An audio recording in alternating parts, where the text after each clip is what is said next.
we start bringing together not just the usual suspects who talk to each other, but a wide range of people from both the traditional security, peace building development, to start developing a real sort of common assumption about where we're going, what we need to do, and to be honest, reflect on some of the deficiencies on what's happened today.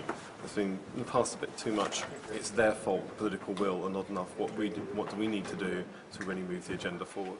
And without a place where we can come together and discuss this holistically, it's very difficult to see how that happens. We get lots of disparate action. So that's the main thing for me, is the conference will drive a concerted push for reform.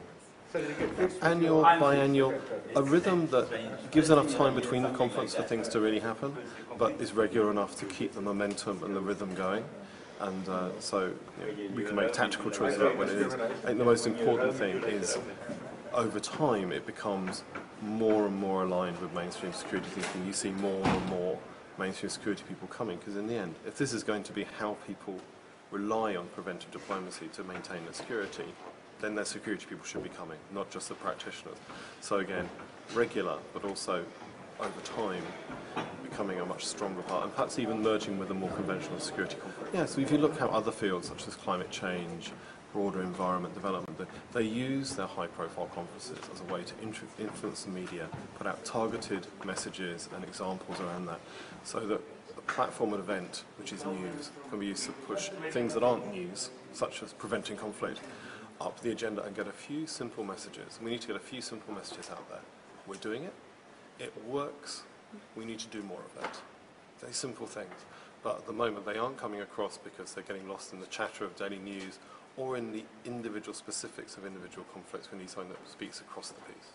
When we looked at this area, one of the big things that came to us is if you ask some very simple questions like, how much conflict is there? How is it damaging people's lives? And how good are we at doing it?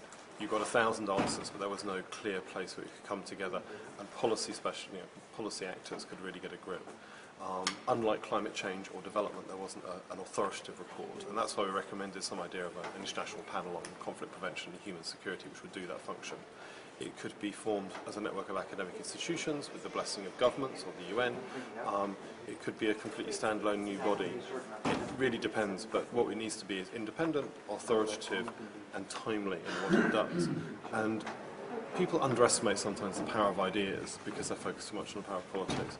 And we think this would be an incredible platform for driving forward the debates in a wide range of fora, which otherwise, constant argument back is, show me. Show me what works, show me what's happening, show me why I care, and the moment people have no resource to go to and say, this is why. And do you think the EastWest Institute with the European Parliament could provide the platform using this conference, possibly? I think it would be a great place to try and convene a set of actors who would be interested in being the seed of this. One of the ways we thought of moving it forward was to do a kind of trial run, actually very similar to what the IPCC did, which was a couple of sponsors pulled together a few organisations. They did a kind of mini version and showed what it would be like and how useful it would be. And that helped build support for a much more official, broader, semi-governmental in that case, process. And again, so I think in all these things, great ideas are wonderful, but they need to be turned into action, and you do that by having a seed and someone who's going to actually take ownership. And if this conference could take ownership of driving forward an idea like that, I think that would be a brilliant outcome.